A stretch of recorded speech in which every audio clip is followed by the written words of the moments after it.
En cybersécurité et en sécurité même physique, il y a ce qu'on appelle le modèle de menace. Si vous êtes président de la République, avocat, journaliste, vous n'avez pas les mêmes ennemis. Vous n'avez pas les mêmes menaces qui pèsent sur vous. De fait, de par votre fonction, de par ce que vous faites au quotidien, vous n'avez pas les mêmes personnes qui vont vous vouloir du mal.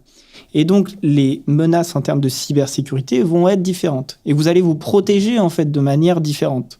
Et donc, avant toute chose, avant de considérer, en fait, une faille ou une autre ou un type d'attaque, il faut déjà définir son modèle de menace.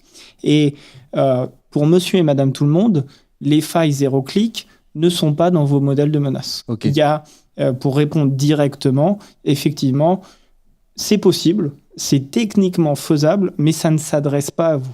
Si vous êtes un activiste, un avocat, si vous avez une fonction très particulière, gênante pour certains types de personnes qui ont beaucoup d'argent, parce qu'une faille zero day, en fait, en réalité, ça va être plusieurs failles, en règle générale, qui sont ce qu'on appelle chaînées. C'est des vulnérabilités qui vont être chaînées. On va rentrer d'un côté, exploiter un truc, et pour, à la fin, infecter tout le téléphone. Et ces failles-là, elles vont parfois mettre 6 mois, 1 an à être trouvées, à être exploitées. Et quand elles vont être vendues à 500 000, 1 million de dollars, 2 millions de dollars parfois.